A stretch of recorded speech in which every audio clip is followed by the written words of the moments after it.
Muhammad Hatta, atau yang akrab dipanggil Bung Hatta, adalah salah satu tokoh paling penting dalam sejarah Indonesia. Ia bukan hanya proklamator bersama Soekarno, tetapi juga seorang pemikir, ekonom, dan negarawan yang mengedepankan logika, prinsip, serta kejujuran dalam perjuangannya.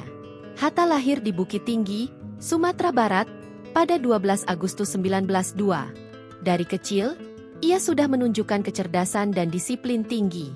Pendidikan yang ia tempuh, mulai dari HIS, Mulo, hingga sekolah dagang di Batavia, membentuk dasar intelektual yang kuat.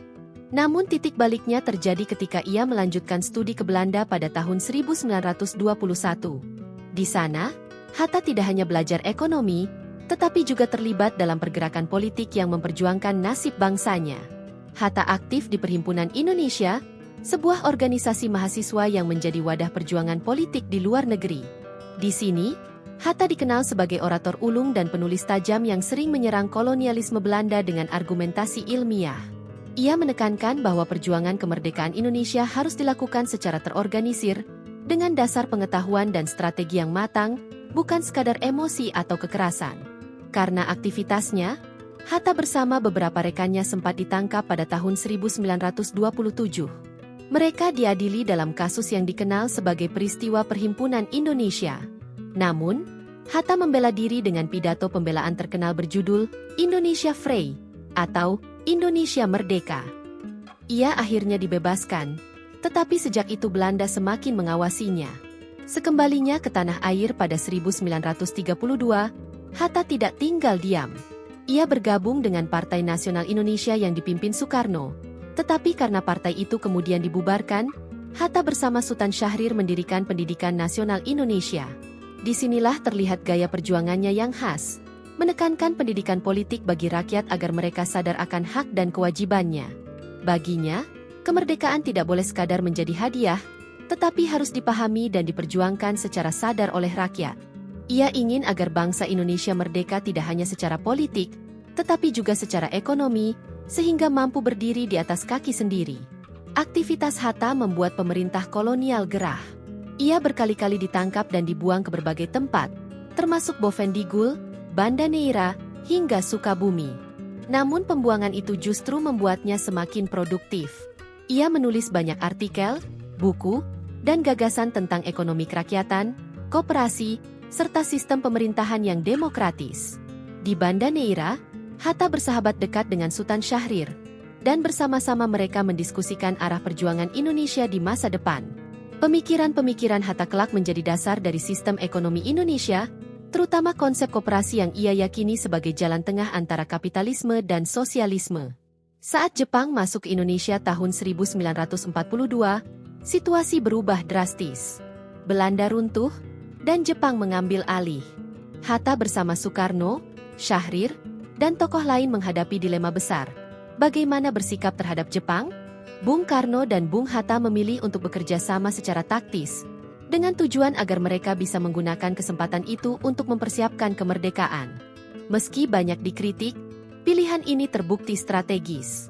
Jepang memberikan ruang bagi pembentukan lembaga-lembaga yang kelak sangat penting, seperti BUPKI dan PPKI, yang merancang dasar negara serta menyiapkan proklamasi kemerdekaan. Pada masa-masa genting menjelang Agustus 1945, Hatta menunjukkan perannya yang sangat krusial. Ia bersama Soekarno menghadapi tekanan dari kelompok pemuda yang mendesak agar proklamasi segera dilaksanakan tanpa campur tangan Jepang. Peristiwa Rengas Dengklok menjadi saksi betapa Hatta mampu menjaga keseimbangan antara desakan pemuda dan kondisi politik yang sangat rawan. Ia berunding dengan para tokoh, menenangkan situasi, dan akhirnya bersama Soekarno memutuskan untuk memproklamasikan kemerdekaan pada 17 Agustus 1945. Naskah proklamasi pun ditandatangani oleh dua orang, Soekarno dan Hatta, yang kemudian dikenal sebagai Dwi Tunggal. Sebagai wakil presiden pertama Republik Indonesia, Bung Hatta berperan besar dalam merumuskan arah negara yang baru lahir. Ia menjadi sosok yang menyeimbangkan harisma Soekarno dengan sikap rasional dan sistematis. Dalam berbagai sidang kabinet, Hatta sering menekankan pentingnya demokrasi, hukum, dan kemandirian ekonomi. Ia menolak segala bentuk kekuasaan yang absolut. Ia juga dikenal bersih dari korupsi, sederhana, dan hidup dengan penuh integritas. Bahkan, ketika negara masih miskin, Hatta rela menjual sebagian koleksi pribadinya untuk membiayai kebutuhan keluarga. Hal ini membuatnya dijuluki sebagai Bapak Koperasi Indonesia sekaligus contoh nyata pejabat yang tidak tergoda oleh jabatan.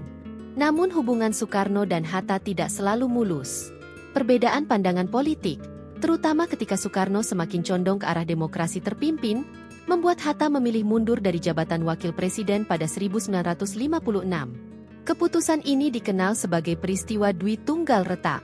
Hatta menilai bahwa prinsip demokrasi dan tata kelola negara mulai menyimpang dari cita-cita awal. Meski mundur, ia tetap dihormati sebagai tokoh bangsa yang suaranya diperhatikan. Banyak orang melihat bahwa integritas Bung Hatta tetap terjaga, bahkan ketika ia sudah tidak berada dalam pemerintahan. Di luar politik, Hatta juga dikenal sebagai seorang intelektual yang produktif. Ia menulis banyak buku dan artikel, antara lain tentang ekonomi, koperasi, dan politik. Karya-karyanya masih relevan hingga kini, terutama dalam membicarakan kemandirian bangsa. Pemikirannya tentang koperasi bukan sekadar teori, tetapi benar-benar menjadi landasan ekonomi kerakyatan di Indonesia. Ia percaya bahwa kesejahteraan bangsa hanya bisa dicapai jika rakyat bekerja sama, saling membantu, dan menghindari eksploitasi. Hatta wafat pada 14 Maret 1980 di Jakarta. Kepergiannya meninggalkan duka mendalam bagi bangsa Indonesia.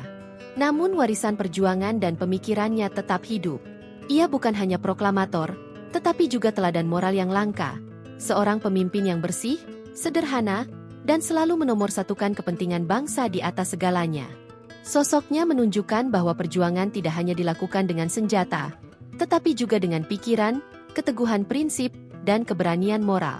Bung Hatta adalah simbol bahwa kemerdekaan sejati bukan hanya soal berdirinya sebuah negara, tetapi juga bagaimana rakyatnya bisa hidup adil, makmur, dan bermartabat.